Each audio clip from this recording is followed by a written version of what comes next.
Hi, I'm E.D. Lewis, and welcome back to my channel. Today is not going to be a Pax Poetry, but I thought we'd do something a little different to honor our friend Pax Panic. A year ago this week, we lost our dear friend. She was a pillar of this community, a shining green star in the horror tube and booktube world. And it's been kind of a hard month, I'm sure, for a lot of us. So today, instead of doing poetry, I thought I'd pay tribute to one of my favorite Pax Panic series, and that would be Pax's Little Library of Horrors. It wasn't the first Pax Panic series I was introduced to, but definitely one of my favorites.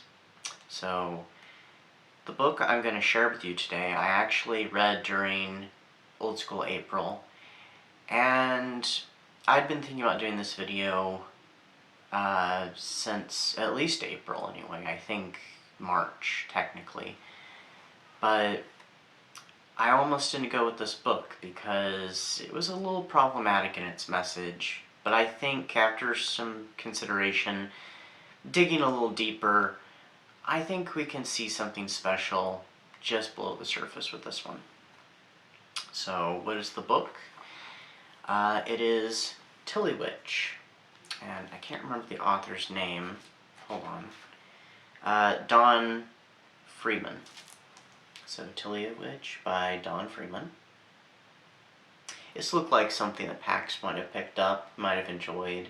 You know, you can't go wrong with the surfing witch, surfing through the clouds like that.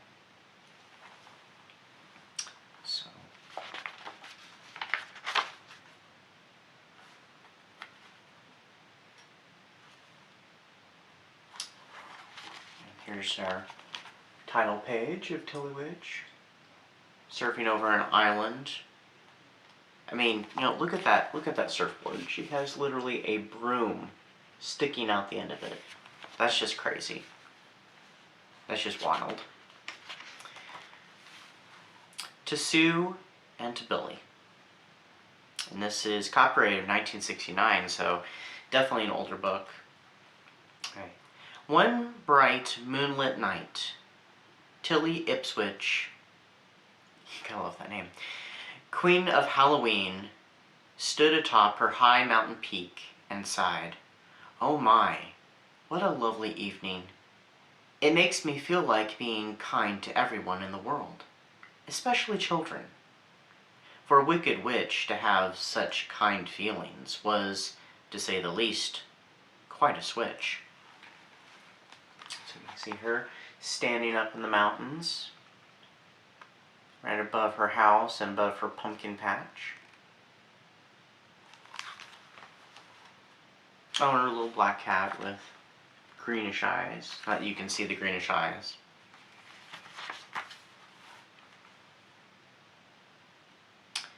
Here it was, nearly Halloween, and Tilly was acting as if she were Queen of the May. Her pet cat, Kit, hid behind a rock and yowled, "Meow, meowch."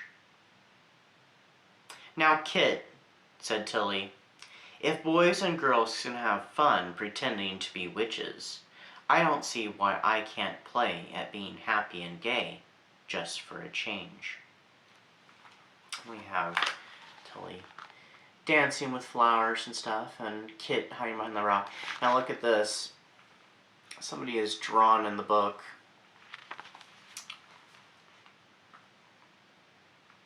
I know somebody here on BookTube, Bad Grandma, who definitely would have something to say about that.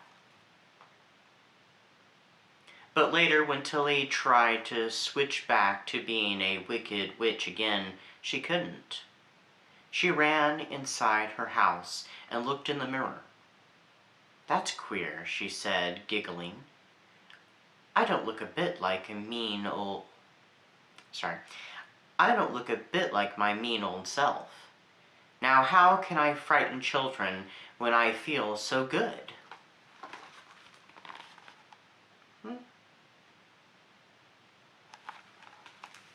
see. I just want to go back really quick and look at how she looked at the beginning of the book. No, she looks the same. Something certainly had to be done about this, and in a hurry. Tilly spread out a map on the floor. "Maybe I ought to go see a witch doctor," she told Kit. "I've heard of a Dr. Ouija who lives on this tiny island called Wahoo. They say he cures witches without taking stitches." So, a witch doctor named Ouija? Interesting. Or if he uses a board. Tilly put on a purple dress and dashed down to her broom port, where she kept her new flyer, a surfboard with a whisk broom for a skeg. There's that surf broom again.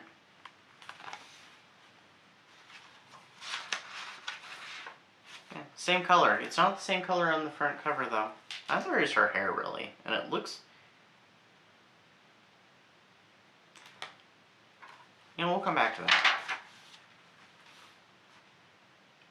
"Take good care of the bats and owls, Kit," she shouted as she sailed into the sky.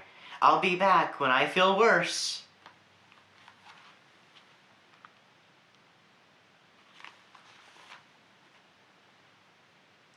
With the skill of a seasoned surf rider, Tilly rode the crest of the billowy clouds, singing as she streaked along. At last she sighted the small island of Wahoo far below. And someone's been drawing on the pages again.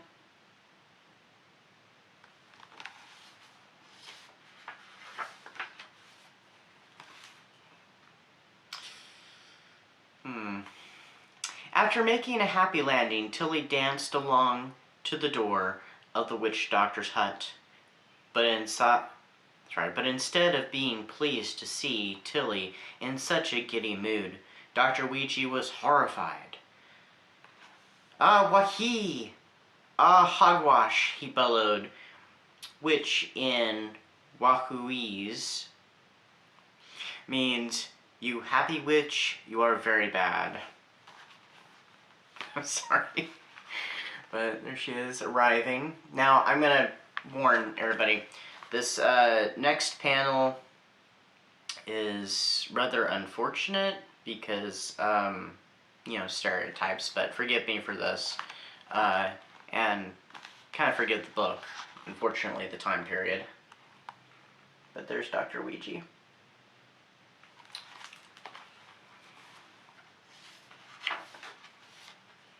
Oh, well, the next page is worse. Again, I apologize. Once inside this hut, the doctor examined Tilly from the tip of her hat to the tip of her slippers. Really head to toe.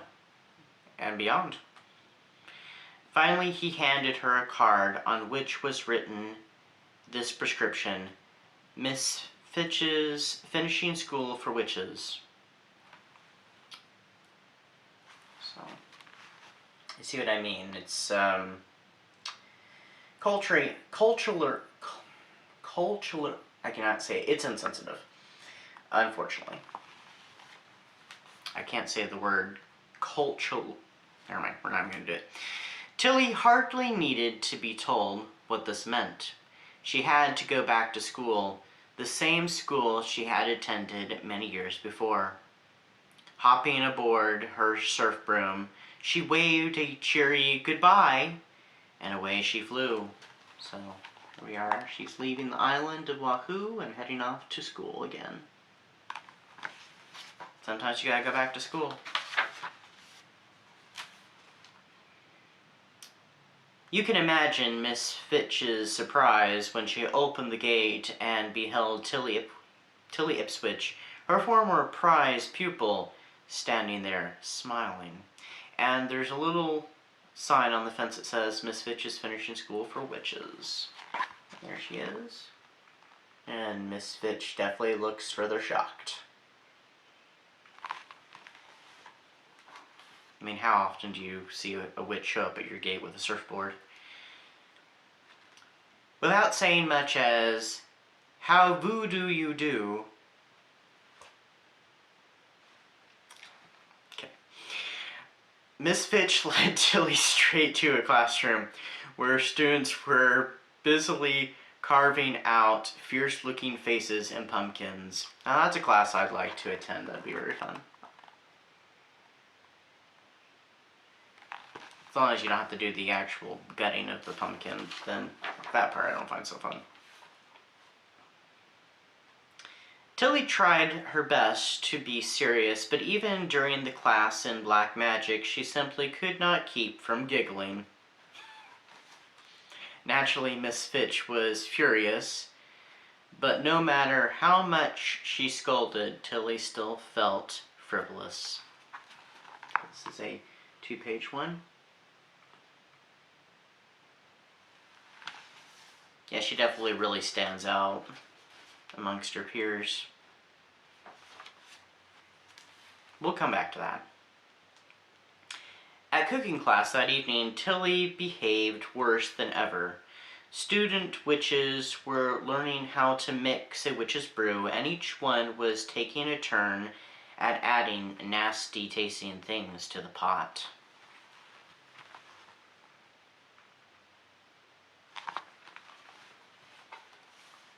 When it came... I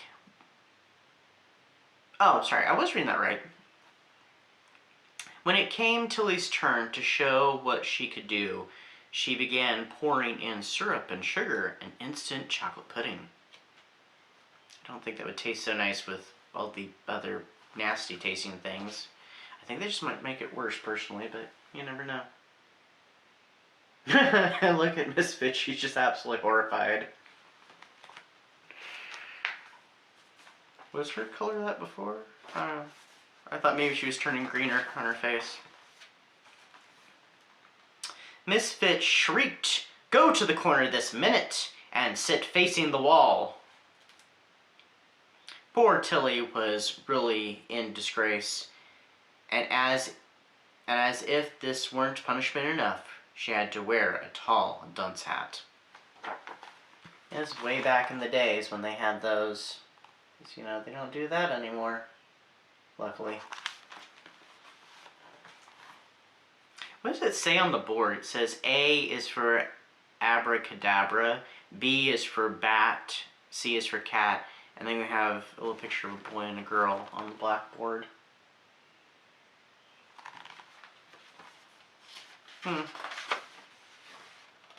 Makes you wonder what the other alphabet letters they could come up with words for.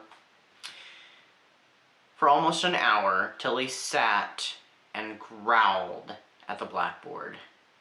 Then she began to think about scaring boys and girls. But who would be frightened by a happy witch? They would only laugh. They would only laugh at her. Or even worse, they might stop believing in Halloween. The more Tilly thought of this, the madder she got, and the madder she got, the meaner she felt, until...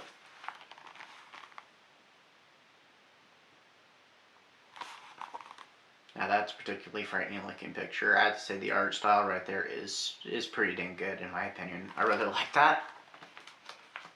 Oh, look at her facial expression in her, golly.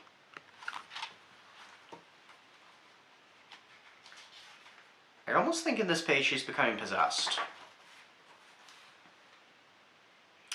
Suddenly she spun around, leapt off the stool, and started stomping on the dunce hat.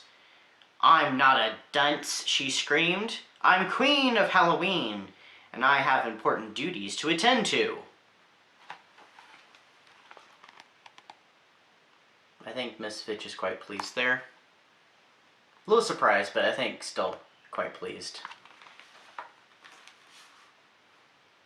Racing outside, she hopped aboard her surf broom. Miss Fitch leaned out the window as Tilly sailed away. "Congratulations, Tilly," she called.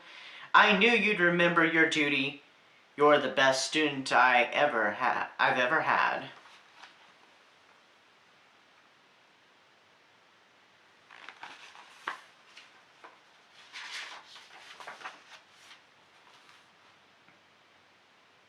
Heading straight for home, Tilly stopped only long enough to pick up a ripe pumpkin from her own pumpkin patch. As soon as she landed on her mountain peak, she quickly carved out a furious-looking face in the pumpkin. Then, placing it over her head, she crept silently up to her house and slowly opened the creaky door. Oh, sorry, almost turned the page without showing you. I'm sorry, but something about this, especially this portion here, makes me think that should be dinosaurs flying. I don't know why. Instead of bats.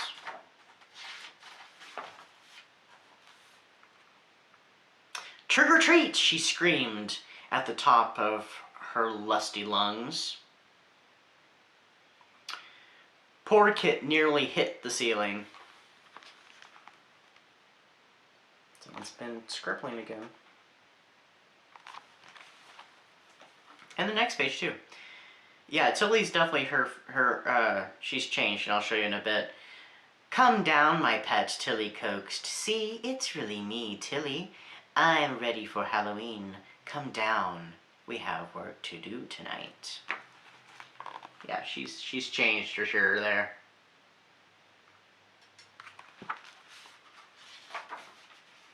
And here's the last page. And so, just about midnight, Tilly and Kit swept across the moonlit sky, riding astride their trusty old broomstick. Oh, they traded in that surf broom. Scaring children everywhere, for Tilly had indeed learned her lesson. As long as Halloween comes once a year, you can count on her to be the meanest and wickedest witch in all witchdom. And that's the last page. So that was Tillywitch.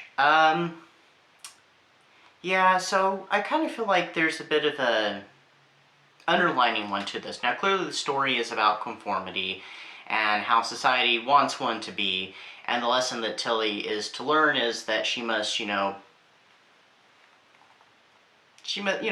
must conform. But I feel like there may be a little bit of an underlining lesson under here that also says that it's okay to be different. Now, not necessarily under these circumstances, of course. Like I said, this book is kind of problematic. But there is a line toward the end that talks about how as long as Halloween comes once a year, you can count on her to be the meanest and wickedest witch in witchdom. That it kind of almost sounds to me, and this was, I'm sure was not the intention, that she could be, different other times of the year except for on Halloween. That she could dare to be her true self, or, her new self, because sometimes we do go through a change, and those changes can be for the better, sometimes not for the better too. So I kind of wonder if there's not a little bit of an underlining that it's okay to break out of your status quo even, and be a little different, that sometimes we need a change. That maybe there is that positive lesson underneath the surface. But I don't know. You can give what you think in the comments down below. But I wish I could say this was a more fun book. If the lesson was not about conformity, maybe if it would have been an anti-conformity, which I don't think that would have happened in the 1960s, unfortunately, for a children's book, the one that would be, probably widely sent out. Now in the 60s, of course, there was lots of stuff going on, of course, and so someone could probably have written something, I don't know if it would have gotten through the publishers or not, and been so widely circulated, but, But it does have some fun illustrations, though, so I can give it that, and maybe that there's something to that underlining lesson. Maybe there's nothing there, maybe I'm grasping at straws, but anyway. But, that thing I wanted to come back to was, you can see how she is, standing out so much in these two panels. compared to everybody else. Everybody else looks almost exactly the same or very similar, and she's, she's just sitting there being herself. So, I just wanted to point that out. Now, the thing I wanted to go back to really quick was this front cover. Okay, look at her hair. Her hair is never depicted being any longer than this. What is this? Is this supposed to be her hair too? Or is that the rest of her zooming? And why don't we see more of it? Like, coming off her arms or something. Or off the back of her cloak, her gown, whatever you want to call it. Her dress. Is her hair cut lopsided? I don't know. I don't know. But anyway. So that is the book I wanted to share with you, and I'd be very interested in hearing your thoughts in the comments. Like I said, I'm sure this has been a hard month for everybody, and especially a hard week with it being the 1-year anniversary. But as long as we think of Pax, think of her often, I think we can keep her alive, especially here on BookTube. And I wanted to do something a little different than doing the usual poetry videos, do something a little special. So I went with this. I will be continuing with more Pax poetry. Not every Wednesday, but probably at least, probably about every other Wednesday. Sometimes you may get 2 Wednesdays in a row, but gotta keep BookTube green for Pax. Anyway, I hope you enjoyed this video. I thank you for tuning in, and I'll see you all next time with all new videos. Stay safe, stay spooky, and until next time.